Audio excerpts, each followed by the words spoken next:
चौधरी पुष्पेंद्र जी, क्या कोई बातचीत की संभावना जो है 15 तारीख को, क्या कोई ब्रेक थ्रू मान सकते हैं इसमें?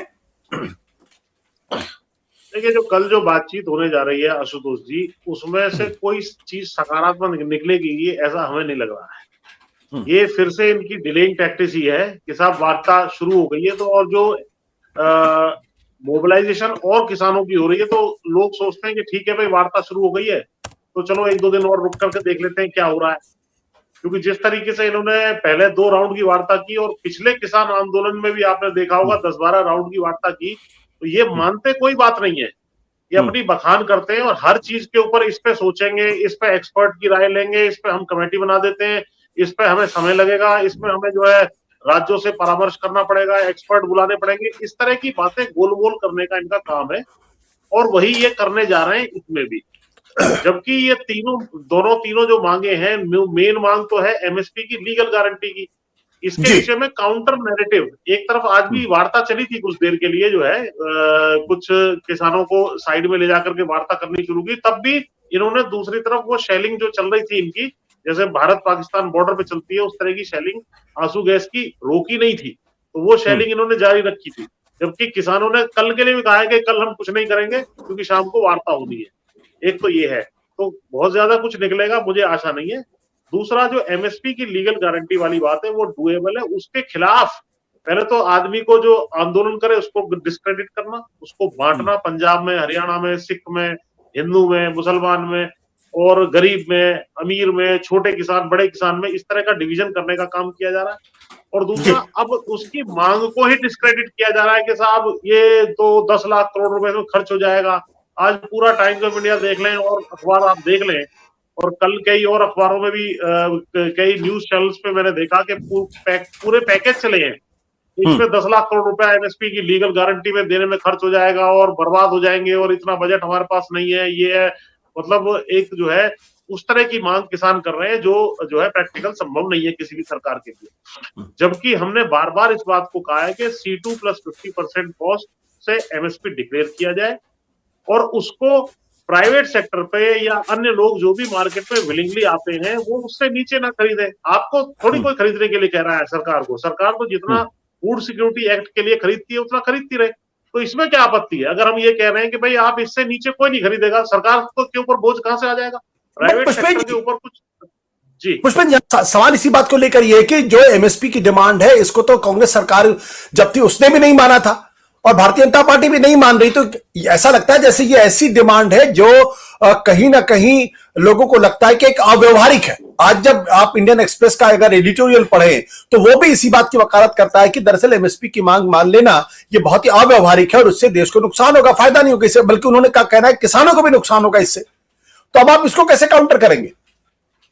नहीं, देखिए ऐसा है, इंडियन एक्सप्रेस में जो एग्रीकल्चर को कवर करते हैं हरीश दामोदरन उनका नाम है और वो रेगुलर एग्रीकल्चर पे लिखते हैं, मेरे अच्छे मित्र हैं। मैंने और उन्होंने बैठ करके सारा इसका खाका तैयार किया था।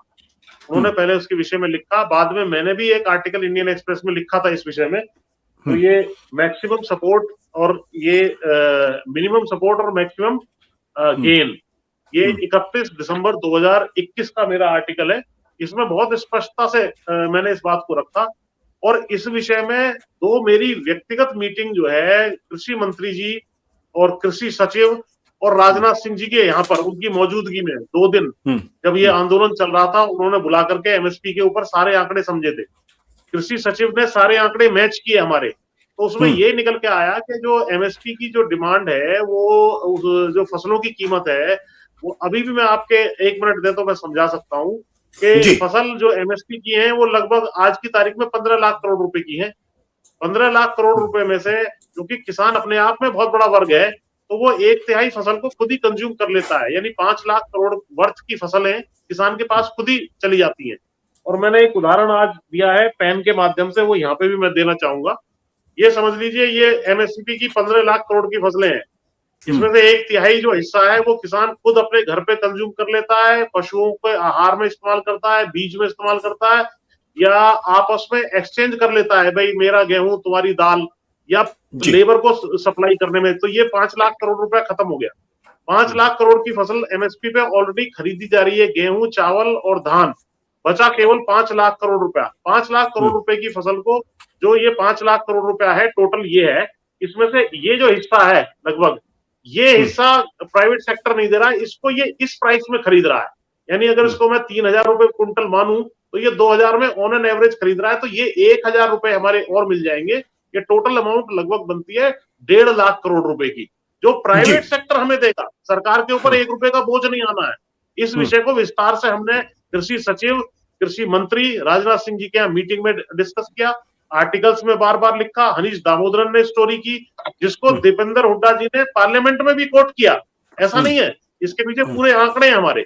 तो इसको ये कह देना कि बजट खत्म हो जाएगा, ये बिल्कुल गलत बात है। आपके माध्यम से आपके दर्शकों तक ये बात जानी आवश्यक है। बट पुष्पेंद्र जी, अगर इसमें सरकार को सिर्फ 1.5 लाख रुपए ही खर्च करने हैं तो सरकार मान जाएगी। सरकार को क्या दिक्कत? सरकार क्यों किसानों की नाराजगी बोल लेगी? सरकार क्यों चाहिए कि किसान सड़कों के ऊपर बैठे? अगर इतना ही आसान है तो सरकार को तो मानना चाहिए ना। नहीं, मैंने तो आपको गणित बता दिया। 1.5 लाख करोड़ रुपए भी सरकार को नहीं खर्च करना है, केवल प्राइवेट सेक्टर को ये कहना है कि भाई आप एमएसपी से नीचे नहीं खरीदेंगे। ये सरकार केवल उन व्यापारियों को बचाना चाहती है, जबकि इन व्यापारियों का जो है कॉर्पोरेट टैक्स माफ किया गया था, अभी पीछे कम किया गया था कॉर्पोरेट टैक्स 30% से घटा करके 22% किया था। उसी की वजह से हर साल 1.5 लाख करोड़ रुपए का शपथ लग रही है। 15 लाख करोड़ का पार्लियामेंट में जवाब दिया गया कि 15 लाख करोड़ का लोन राइट ऑफ किया गया है धन्ना सेठों का, बड़े कॉर्पोरेट्स का मोस्टली वो है। तो किसानों की मांग बिल्कुल भी जो है अव्यवहारिक नहीं है, नाजायज नहीं है, लेकिन एक नैरेटिव कुछ लोगों ने जाकर के बना दिया है। इसमें 18 लाख करोड़, पिछली बार तो आंकड़ा 18 लाख करोड़ का था। 18 लाख करोड़ रुपया खर्च हो जाएगा यदि एमएसपी पे फसलें सरकार खरीदेगी, या अब इस बार वो 10 लाख करोड़ पे आ गए। वास्तविकता यह है कि सरकार को केवल अपना जो माल 4-5 लाख करोड़ का खरीदती है वो खरीदना है। उसके अलावा बाकी सारा माल प्राइवेट सेक्टर जो खरीद रहा है वो खरीदे एमएसपी पर। अगर प्राइवेट सेक्टर हमें देगा तो इसमें सरकार बीच में कहां से आ गई? सरकार केवल इंश्योर करे कि उससे नीचे खरीदेंगे तो आपके लिए कानून है, आपको जेल जाना पड़ेगा। केवल हमारा कहना इतना है। जी बिल्कुल।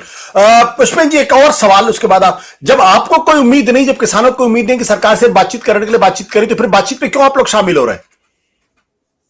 देखिए, एक नैरेटिव बनाया जाता है कि सरकार ने बार बार आमंत्रण आपको दिया, बातचीत आप करने नहीं आए। तो ये सरकार को हम मौका नहीं देना चाहते कि सरकार को कहने का मौका मिले कि भाई किसान वार्ता की टेबल से भाग गए या वार्ता की टेबल पे नहीं आए, ये टकराव चाहते हैं।